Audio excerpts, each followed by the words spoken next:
What's cooking? I'm Emily from the Boca Voice, and today is all about ramen, but not the kind you might remember from college. We're talking bok choy, pork belly. Well, let's let the experts do the talking. This is Ramen Lab Eatery. Joining us today is Louis Grayson, founder of the Ramen Lab Eatery. Thank you so much for having us today. Thank you for having me.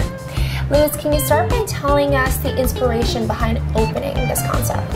Yes, so I came back to Boca Raton, grew up here a little bit, and I used to live in DC, New York, and travel a lot. I used to love eating ramen. But when I came back, there was nothing of the sort around here. And so I was like, okay, well, this is a good opportunity to open something like a ramen lab. Want to do authentic ramen noodles, and then we put the lab in there, like a laboratory. So we mix it up a little bit, some authenticity, some mixture of different cultures, all in one bowl. We try to make all our noodles from scratch. A lot of our sauces and meats are marinated in-house, and we want it to be something different within the Palm Beach County. So the authenticity part is we wanted to make it as close as possible to a authentic Japanese ramen where it originated from.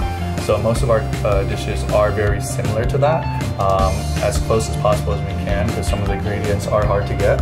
And the laboratory part is because I have a very mixed culture background, Asian American born, and we try to put different components of flavors like Korean flavors, Thai flavors, Chinese, Taiwanese onto one, and that's sort of how we came up with the name Ramen Lab Eatery.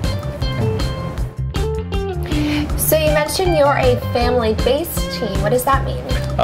So my family has been in the restaurant business for close to 20 years, or as far as I can remember when I was born. A lot of our back-end operations are still family members. For example, the dumplings that you have at all the ramen labs, they're made from my grandma. My grandma and her team of seniors basically hand-make these. A lot of the sauces are handmade in-house. They don't want to retire, so what can we do? They want to keep working, so this is a nice little job. They sit around a table and they hand make the dumplings. Louis, these dishes are stunning, and let me tell you, the smell going on here is amazing. Can you walk me through what we've got here? Okay, so the first dish closest in front of you, that's our most traditional ramen. It's a rich, thick pork broth with marinated pork belly. We cook the pork bone in the stew for about 8 to 10 hours, and so it becomes really thick and rich. The marinated pork belly, you have a Japanese ramen marinated egg, which is a little runny, but it's really good. And then you have something called a menma, which is a cooked marinated bamboo shoots. And then also a kigarage mushroom, which is a little different. It's also known as an earwood mushroom. Okay. And then right here in front of us, the smaller one is our steamed Bao Buns. So again, marinated pork in-house with our own pickling of radish, carrots, cucumber, a little bit of hoisin sauce with a nice steamed fluffy white bun. And then as we go over here to our other ramen closest to me, it's our duck ramen, 5-spice duck. We use 5-spice, which is a Asian type of seasoning with like cinnamon, star anise. And I did this one with our homemade udon noodles.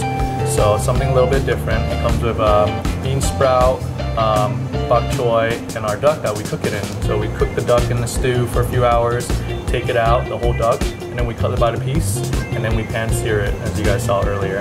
Top with some micro cilantro, some scallions, and some black garlic oil. Okay. Now closest to me, these are the grandma's famous dumplings and her team of seniors. Today I did a pan-seared Gyoza Dumpling, which is a chicken dumpling.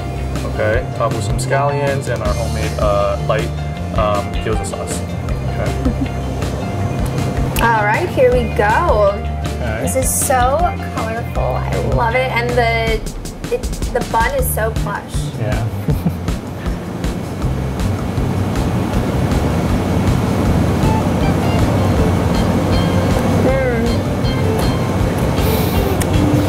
The textures are so perfect because the bun is so soft, but everything you pickled has a nice crunch to it, and there's a sweet and a savory going on. These are exceptional. Oh my gosh. All right. I am so excited to try your grandmother's dumplings. I feel so special that she handmade these for me. Well, I guess for everyone. Yeah.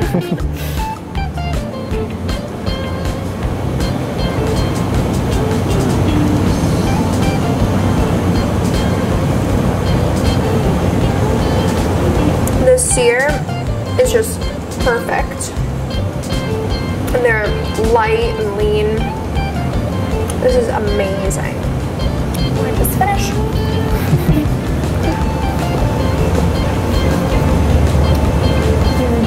Okay. Alright, on to ramen.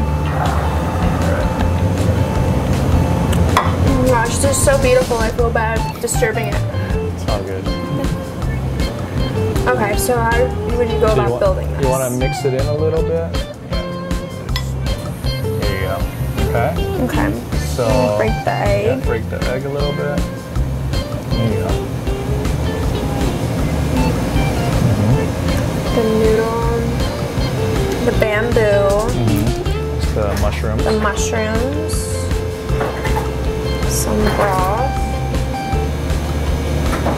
Okay, hopefully this works.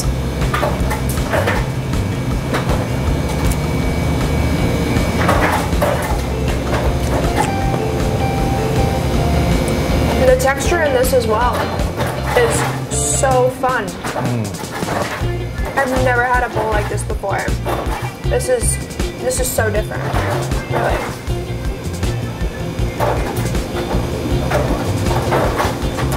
Now last, it must be this from the spices, the sweetness and the cinnamon totally comes through.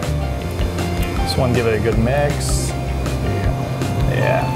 This one with the homemade udon noodles. Okay. Yeah, see they're like thicker. Yep. They're thicker, we use a white flour. Okay. Some of the broth in there. Crunch.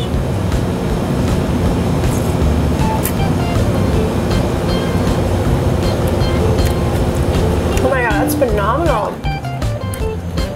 And this is the duck? Yeah, that's the duck. It's really good. It's so tender. Yeah. That is exceptional. Yeah. So we don't fry here so it doesn't dry out. Not dry at all. It's super moist. Yeah. And that with the broth. Wow. Ramen to Bao Buns to hand-pinched dumplings. Everything made at Ramen Lab is made with love and family. Till next time.